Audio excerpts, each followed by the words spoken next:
Here with reaction, Fox News legal analyst Greg Jarrett, along with former White House Chief of Staff Reince Priebus.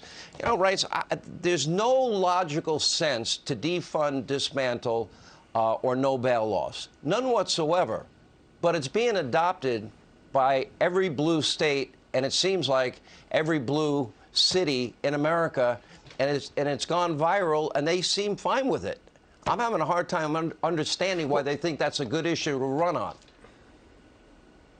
Well, it's not a good issue, Sean. If you look at the #1 and #2 issues across America, you alluded to it in the last segment, it's crime and inflation. And that's why you have governor candidates across this country, in your state in New York, talking about firing district attorneys on day one, in Wisconsin and other states. Look at the crime rate in Portland, up 800%, Philly, D.C. I mean, you name it. But here's the interesting thing about these Democrats. The proof is in the pudding, because there's two things that had come out in the last month that totally debunk what the Democrats have been talking about. And that is two things. Number one, Stacey Abrams, how much money has she spent on personal security?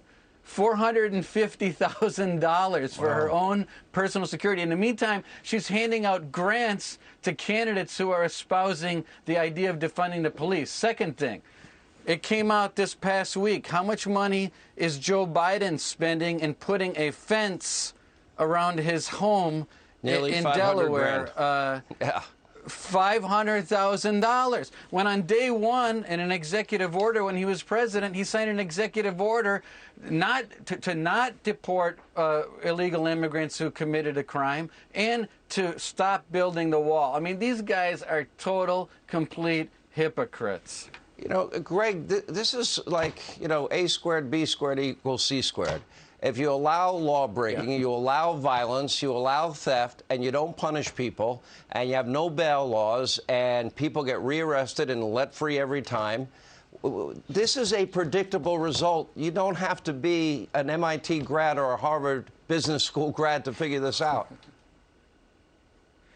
Yeah, but the far-left liberals and the woke progressives think it's fashionable to care about the criminal while ignoring the law-abiding innocent victims of crime that are being terrorized in their own community. A Gallup poll just out shows that 80% of Americans are really worried about being victims of crime. They fear for their lives. But the woke mob, you know, thinks that it's really important to let criminals go free because they're horribly misunderstood people. We're to blame for that. They're not to blame for it. Society is guilty.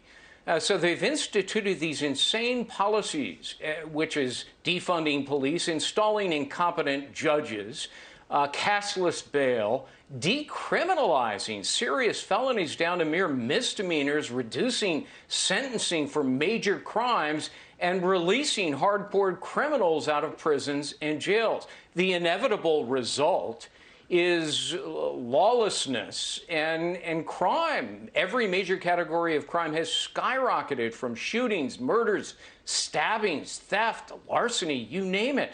And, you know, American voters are also to blame because they installed these far-left liberals that run these states and cities. And until they finally say, we've had enough, they have the ultimate veto power, and they can get rid of these elected officials. If Reince, you know politics as well as anybody. If every Republican running runs on a law and order platform, runs on an education platform that empowers parents and gets rid of woke curriculum, if they run on energy independence, and they run on lowering taxes, not raising taxes, and they run on the idea of securing our border, how could they lose in this environment? Don't you think that the American people have had it with all of this? Record high gas prices, record inflation, record crime, record amounts of people entering the country illegally?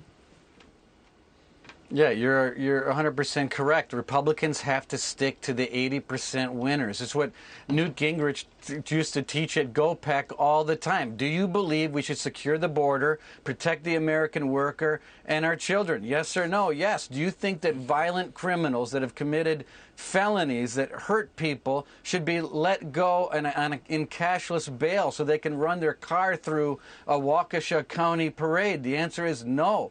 And if we should parents have a say over their kids' education and whether teachers should be teaching kids incessantly about, transgender issues across the board? The answer is no, they shouldn't. Parents should have a say. So if you stick to the 80% and keep it simple, in this environment, with this president that screwed everything up, the Republicans should not be losing anywhere. And I don't think they will. I think it's going to be a great year. All right, I hope you're right. The Senate's always tough, especially we have every bellwether state. As you know, not every state is going to be an easy run for the Republican side because they are, middle states. We'll see what happens. We'll see if this becomes a wave election, which I hope it can be. Hey, Sean Hannity here. Hey, click here to subscribe to Fox News YouTube page and catch our hottest interviews and most compelling analysis. You will not get it anywhere else.